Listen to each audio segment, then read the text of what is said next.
세종시가 민선 사기 업무 혁신 과제 중 하나로 위원회 정비를 추진하고 있습니다. 지난 1년 반 동안 어떤 성과가 있었는지 짚어봅니다. 아산시가 추진하는 신정호 아트밸리 페스티벌 백인 백색전 내년 예산이 시의회에서 전액 삭감됐습니다. 이에 박경규 아산시장은 유감을 표하며 계속 추진하겠다는 뜻을 분명히 했습니다. 세종시의 옛 자취와 역사가 고스란히 담긴 40여 점의 유물을 가까이서 볼 수 있는 전시회가 열려 호응을 얻고 있습니다. 시청자 여러분 안녕하십니까? BTV 뉴스입니다. 각 자치단체마다 정책을 개발하거나 추진하는 과정에서 시민 또는 전문가들의 의견을 다양하게 듣기 위해 여러 위원회를 두는 경우가 많은데요. 그 과정에서 무분별하게 만들어질 경우 오히려 업무 효율성을 떨어뜨리고 예산 낭비를 초래하는 부작용을 낳기도 합니다. 이런 이유로 민선사기 세종시정 들어서도 업무 혁신 과제 중 하나로 위원회 정비를 추진하기도 했는데 1년 반 정도 지난 지금 어떤 성과를 거두고 있을까요? 김우순 기자가 보도합니다. 지난해 세종시장직 인수위원회는 세종시에서 운영하는 위원회가 과다한 수준이라며 기능이 중복되거나 회의 실적이 저조한 위원회는 원칙적으로 통폐합하는 방향으로 추진하겠다고 선언했습니다. 이후 시의회에서도 불필요하게 운영되고 있는 위원회 정비를 통해 예산 낭비를 줄여야 한다는 목소리가 나왔습니다. 조례에 근거해 설치된 위원회는 원칙적으로 폐지 또는 통폐합하고 위원 수는 최소화하며 회의 개최 실적이 없는 위원회는 비상설할 수 있도록 관계부처의 법령 개선을 건의할 것을 촉구합니다. 지난 2018년 12월 출범한 민간위원 100여 명 규모의 세종시 일자리위원회. 다양한 분야의 일자리 정책을 효율적으로 조정 연계하는 역할을 하기 위해 만들어졌지만 지난 3월 최종 폐지됐습니다. 대신 비슷한 역할을 하고 있는 일생활균형지원위원회를 활용하고 있습니다. 이처럼 세종시는 민간 4기 들어 위원회 일제 정비를 추진했고 지금까지 모두 54개의 위원회를 정비했다고 밝혔습니다. 19개는 폐지, 17개는 통합했으며 14개는 축소, 그리고 4개는 비상설화했습니다. 다만 민선 4기 들어서도 20개 위원회가 새로 신설되기도 했습니다. 그 결과 민선 4기 출범 전후의 위원회 현황을 비교해보면 위원회 수는 226개에서 206개로 20개 줄었고 위원 수는 4,308명에서 3,587명으로 721명 감소한 것으로 집계됐습니다. 세종시는 앞으로도 업무 효율성을 높이기 위해 불필요한 위원회는 지속적으로 정비한다는 방침입니다. 1년에 2번이든 1번이든 정기적인 조사를 할 계획입니다. 그래서 현재도 연말 기준으로 좀 위원회 현황 조사 중에 있고요. 현황 조사가 끝나면은 여기에서 이제 통폐합이라든지 기능 중복이 있어서 좀 위원회를 폐지해야 된다든지 아니면 통합해야 된다든지 한 거를 좀 목록을 만들어서 점진적으로 계속 정비를 해나갈 계획입니다. 조례 제정 등을 통해 반복적으로 신설되거나 폐지되는 각종 위원회, 업무 효율성을 높이고 예산 낭비 요인을 줄이기 위한 보다 체계적인 관리가 요구되고 있습니다. BTV 뉴스 김우순입니다. 민선 8기 박경규 아산시장의 핵심 공약인 신정호 아트밸리의 핵심 콘텐츠가 바로 카페를 갤러리로 활용하는 백인 백색전인데요. 내년에는 국제미술 비엔날레로 격상해 추진하겠다는 구상까지 내놨지만 최근 시의회에서 관련 예산이 전액 삭감되면서 빨간불이 켜진 상태입니다. 이에 박 시장은 유감을 표하며 다시 계속해서 추진할 뜻을 분명히 했습니다. 보도에 김장섭 기자입니다. 올해 2회째를 맞은 신정호 국제 아트 페스티벌 백인 백색전. 신정호 주변 카페 26곳을 갤러리로 활용해 문화예술 플랫폼으로 만드는 신정호 아트밸리 프로젝트의 핵심 콘텐츠입니다. 올해에는 국내외 유명 작가 105명이 참여해 작품 306점이 전시됐고 미술 치유와 음악 공연 등 연계 프로그램을 통해 시민 참여도 높였습니다. 저는 정말 누구보다도 저희 카페에 좋은 그림 작품 전시할 수 있다는 거에서 굉장히 자존감을 가지고 있고 애정도 많이 가지고 있는데 정말 흐뭇하고 행복했어요. 두 차례 백인백색전을 치른 시는 내년에 백인백색전을 국제미술 비엔날레로 격상시킨다는 계획. 하지만 내년 예산이 시의회의 공감을 얻지 못한 채 전액 삭감되면서 개최가 불투명해졌습니다. 이에 대해 박경기 아산시장은 시민들의 문화예술 향유권을 빼앗는 일이라며 강한 유감을 표했습니다. 그러면서 문화예술이해가 부족한 일부 의원들의 발목 잡기식 행정이라고 비판하며 다시 추진할 뜻을 분명히 했습니다. 시민들의 문화예술 향유권을 지금 빼앗는 그런 결과다. 그건 아주 좁은 소견이고 또 문화예술에 대한 몰리에서 비롯됐다라고 생각하고 이런 부분은 정말 우리 시의원님들이 각성을 해야 되지 않나 생각합니다. 다만 박 시장의 선거법 위반 대법원 판결과 추경 예산 확보 등 변수가 많은 만큼 내년 백인백색전 개최 여부는 여전히 안개 속입니다. BTV 뉴스 김장섭입니다. 행복하고 안전한 천안교육을 만들기 위한 민관학 합동 캠페인이 지난 20일 천안 아라리오 광장에서 열렸습니다. 이번 캠페인에는 충남교육청과 시청, 경찰서를 포함해 모두 29개 기관이 참여해 학교 폭력을 비롯해 음주와 흡연, 마약 등을 예방하기 위한 노력을 이어가기로 했습니다. 또한 신부동 일대를 돌며 청소년 유해 환경을 점검하고 안전한 천안교육을 만들기 위해 시민들의 동참을 호소했습니다. 미래를 앞선 기술들이 빠른 속도로 적용되고 있는 세종시의 옛 모습은 어땠을까요? 현재의 순간에서 미래를 향해 빠르게 나아가는 만큼 역사의 소중한 자취를 돌아보는 것도 중요한데요. 과거 세종시의 세밀한 부분을 보여주는 유물부터 옛 가문의 흔적까지 담긴 전시가 열리고 있습니다. 세종 지역의 옛 순간을 엿볼 수 있는 전시회를 강현준 기자가 살펴봤습니다. 세종시 연기면에 옛 흔적이 담겨 있는 연성지.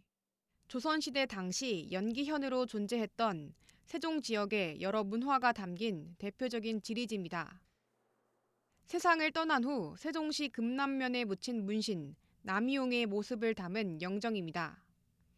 세종의 집성촌을 이루고 살았던 의령 남씨의 후손이자 병자호란 당시 소현세자를 호위했던 인물입니다. 이처럼 세종시의 옛 자치와 역사가 고스란히 담긴 40여 점의 유물들을 엿볼 수 있는 세종시립민속박물관 순회전이 박연문화관에서 열리고 있습니다.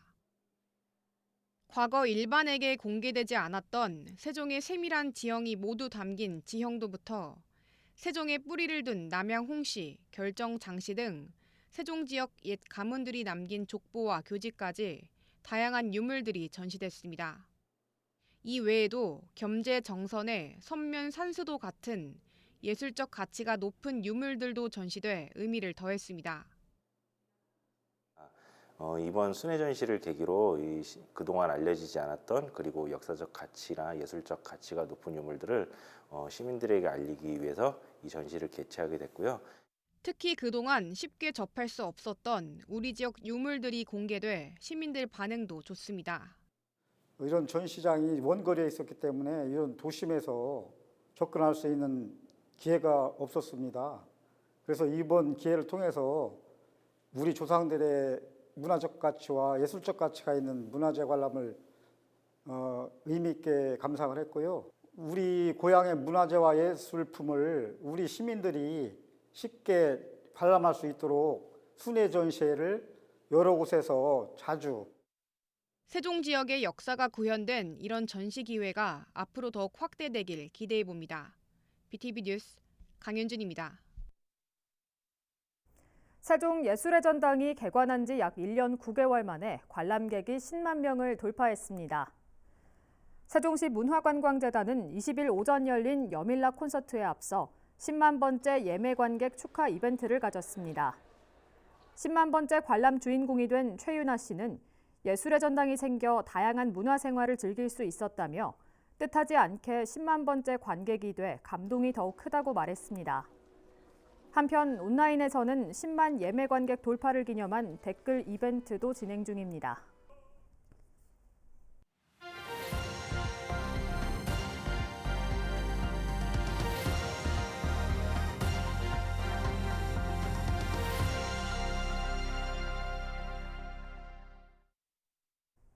요즘 추위만큼 꽁꽁 얼어붙은 우리 지역 경제에 훈기를 불어넣기 위해 마련한 케이블 TV 공동기획 시간입니다. 우리 지역에서 사업을 이어가고 있는 골목 상인들은 지금이 코로나19로 고립됐던 때보다 손님이 없어 더 힘들다며 어려움을 호소하고 있습니다. 하지만 이런 어려움 속에서도 지역 특성을 잘 살려 고객의 발길을 끊이지 않게 하는 곳도 있는데요. 먼저 보실 리포트는 기존에 있던 환경에 지역 특성에 맞는 이야기를 담아 젊은이들에게 큰 인기를 끌고 있는 수원 화성의 행궁마을 이야기입니다. 김효승 기자가 다녀왔습니다. 아기자기한 카페와 음식점으로 가득한 거리. 화성 행궁을 품은 마을, 수원 행궁동입니다. MZ세대부터 중장년층, 가족과 친구, 연인까지 전 세대를 아우르는 명소답게 추운 날씨에도 방문객들의 발길이 이어집니다. 건물도 안 높고 해가지고 그리고 감성 있는 카페 많아서 자주 와요. 카페 갔다가 저기 성곽 걷고 이렇게 산책하고 맛있는 거 먹고 하는. 트리와 장식, 반짝이는 조명으로 연말 분위기를 느끼다 고개를 돌리면 보이는 성곽길 풍경. 이른바 행리단길로 널리 알려진 행궁동 일대는 고즈넉한 한옥과 어우러진 색다른 볼거리로 특히 MZ세대에게 많은 사랑을 받고 있습니다. 저는 한 달에 한 4번은 오는 것 같아요. 일단 사진 찍을 때가 많고 카페도 다 그런 인스타 감성을 사장님들이 신경을 쓰셔가지고 되게 예쁘게 꾸며놨어요. 상인들은 수원 화성 행궁 풍경과 어우러지면서도 트렌드를 놓치지 않도록 인테리어와 메뉴를 다양화하고 있다고 말합니다. 문화재들이 뷰로 이렇게 자리를 하고 있어가지고 제가 그거를 좀 장점으로 활용을 해서 포토존으로 많이 이용하고 있습니다. 한옥 컨셉의 음식점으로 탈바꿈했는데요. 연령에 상관없이 젊은 층부터 어르신이 모두 즐길 수 있도록 실내 인테리어나 메뉴에도 신경을 썼고요. 지역 상인들의 다음 목표는 방문객들이 더욱 오래 머무르는 행궁동을 만드는 겁니다. 이를 위해 마을 축제와 연계한 이벤트, SNS 홍보는 물론이고 플리마켓을 비롯한 상인의 차원의 행사도 늘려간다는 포부입니다. 관광객들이 많이 오시는데 체류 시간이 굉장히 짧으세요. 이제 식사하시거나 커피 하시는 분들이 많은데 이제 그 중간중간에 이제 즐길 거리, 볼거리, 체험할 거리를 이제 늘려서 체류 시간을 늘려. 수원화성 일대에서 풀어가는 VR 게임 수원화성의 비밀. 수원시는 내년 3월 체험 구간을 늘리고 상점 안팎에서도 게임을 이어가도록 할 예정입니다. 다양한 경험과 콘텐츠를 제공하기 위해서 디지털 콘텐츠 현재 개발 중에 있고 이 행리단길이 단순히 먹거리 이외에도 다양한 수원화성 배경으로 이야기를 경험할 수 있는 공간으로 재탄생하고자 노력하고 있습니다. 내년에도 수원화성 일대에서는 문화재 야행과 능행사를 비롯한 굵직한 행사들이 열립니다. 화성 행궁을 품은 관광지 행리단길. 지자체와 지역 소상공인들은 보다 많은 관광객이 보다 오랜 시간 행궁동에 머물 수 있도록 즐길 거리를 계속 늘려간다는 계획입니다. BTV 뉴스 김효수입니다. 수원 화성의 행궁동처럼 오래전부터 있어온 공간에 새바람을 불어넣은 곳도 있지만 없던 것은 만들어 새로운 문화를 심는 데 성공하는 곳도 있습니다. 문화예술인들이 즐겨 찾고 또 많이 거주하고 있는 곳으로 알려진 양평군 이야기인데요. 이 예술인들을 중심으로 지난 2012년 추진됐던 아트로드 조성 사업이 양평군 지역 경제에 활력을 불어넣고 있습니다. 딜라이브 TV 신승훈 기자입니다. 2차선 길을 따라서 주변에 전시 공간이나 갤러리 카페가 들어서 있는 국지도 88호선 일대입니다. 강상면과 강화면으로 이어지는 이 도로변에는 과거 20여 개의 문화예술 공간들이 자리했습니다. 이후 지난 2012년 520억 원 규모로 추진된 남한강 예술특구 조성 사업이 무산된 후 다수의 공간들이 어려움을 겪고 있습니다. 단순히 문화예술 작품을 전시 판매하는 것으로서는 이 시설을 운영할 만한 충분한 경제적인 수익이 발생하지 않는다는 것이 가장 큰 이유입니다. 하지만 여전히 많은 예술인들의 작업 공간과 전시장들이 남아있어 다시 한번 아트로드를 살려야 한다는 목소리가 높아지고 있습니다. 지난해 출범한 강상 강화 아트로드 포럼은 올해 2번째 행사를 열었습니다. 포럼 측은 아트로드라는 이름으로 예술 작품들의 전시 공간을 확보하고 일반 관객들의 참여를 쉽게 하는 문화 환경을 조성하겠다는 목표를 갖고 있습니다.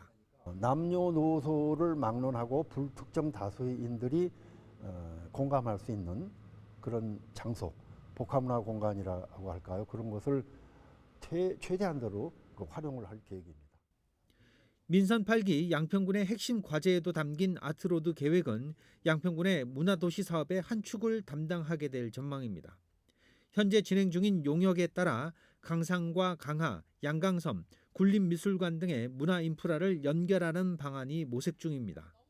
그 양평 예술인에 대한 DB 작업을 시작은 하고 있습니다만 그 사업과 더불어서 저희가 이번에 용역하는데도 설문이나 공청회를 통해서 양평군 군민들이 어떤 방향을 원하는지 그런 걸 좀 같이 좀.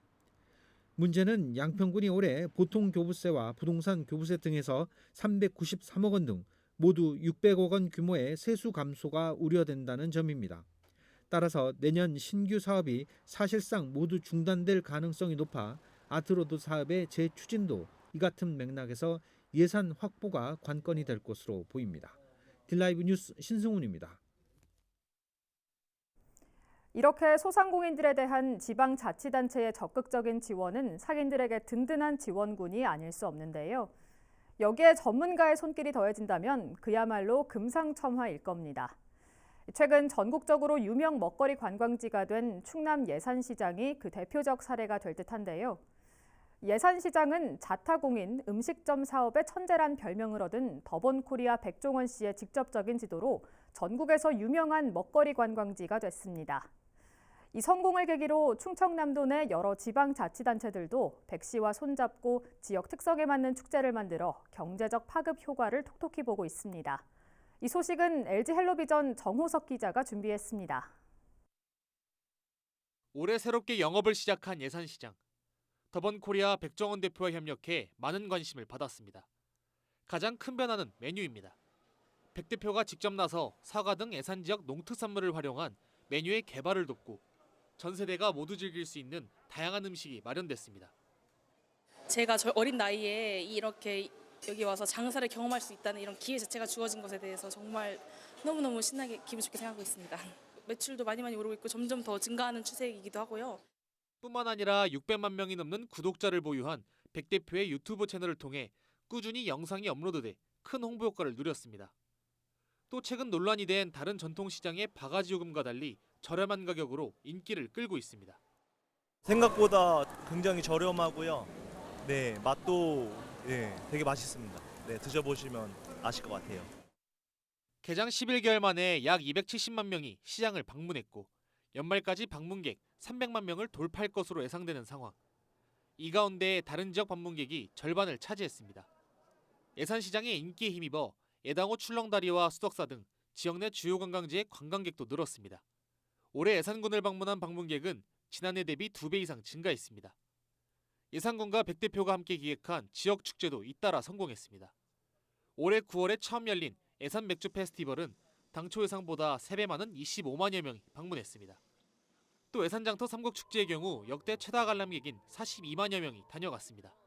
새로운 모습으로 저희가 또 계속 아이디어 나오면 관련 사업 찾아서 계속 지속적으로 예산에 대해서 볼거리와 먹을거리를 수시로 제공하겠다 이런 말씀드리겠습니다. 홍성과 금산 등 충남 지역 다른 지자체도 백 대표와의 협업을 시작했습니다.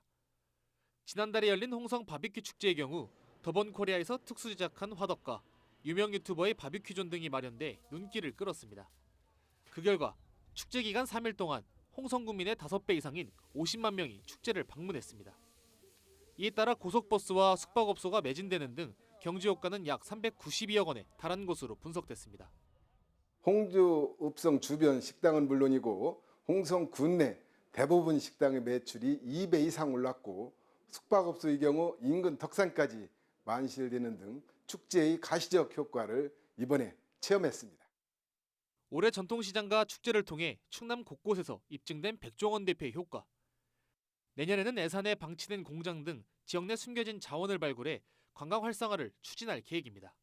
헬로티비 뉴스 정호석입니다. 그런가 하면 위기를 기회로 반전시킨 지역도 있습니다. 사법 고시제도 폐지로 고시생들이 대거 이탈하면서 고시초는 공실이 되고 주변 상가들도 문을 닫아야 하는 위기를 맞았던 서울 관악구의 대학동은 이 같은 우려를 싹 걷어내고 창업 중심지로 빠르게 변모해가고 있습니다.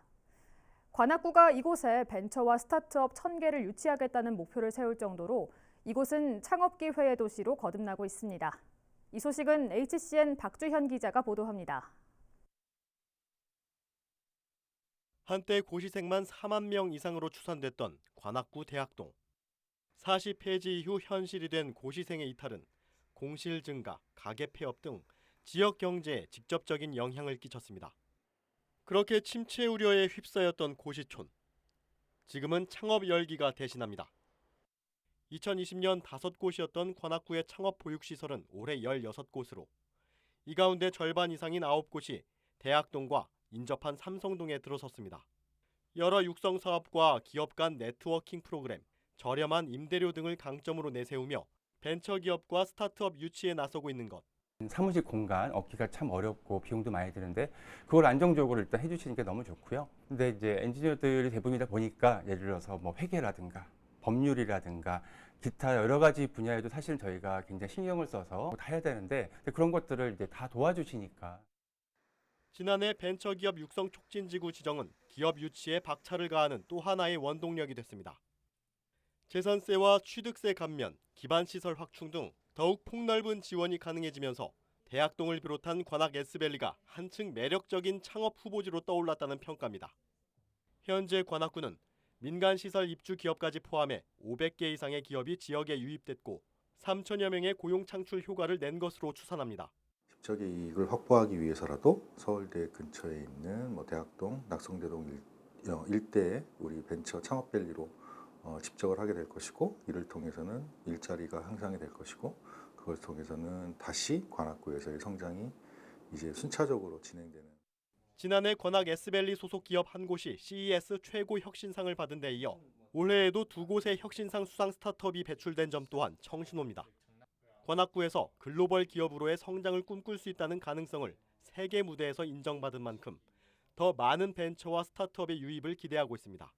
들어오기 이전과 들어온 이후의 기업들의 성장세가 눈에 띄게 성장하는 모습들을 보이면서 S밸리가 단순히 꿈은 아닐 수 있겠다. 신림 창업밸리, 서울대와 함께하는 창업 히어로, 민간이 조성한 창업 공간까지 지속 가능한 창업 생태계가 대학동을 중심으로 조성되고 있습니다. 젊고 우수한 인재 유입으로 양질의 일자리가 증가하고 있으며 지역경제 역시 살아나고 있습니다. 이제 대학동은 명실상부한 벤처기업의 중심지로 도약하고 있습니다. 관악 S밸리의 다음 과제는 팁스타운 유치.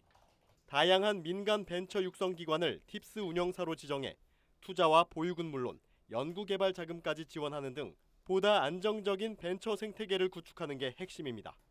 지금 벤처 또는 스타트업들은 국내 시장만을 목표로 하는 게 아니라 글로벌 마켓을 목표로 하고 움직이기 때문에 이들에게 그것을 다양한 컨설팅을 해줄 수 있는 그런 기구가 필요한 거죠. 그게 이제 팁스타운이 그 역할을 해줄 수가 있게 되는 거죠. 한때 위기라 불렸던 대학동은 젊은 창업 인재들이 글로벌 기업을 꿈꾸는 기회의 도시로 바뀌어가고 있습니다. 고시촌이란 과거를 뒤로 하고 창업촌이란 미래를 향한 지역의 움직임이 속도를 냅니다. HCN 뉴스 박주현입니다. 이상으로 BTV 뉴스를 마칩니다. 시청해주신 여러분 고맙습니다.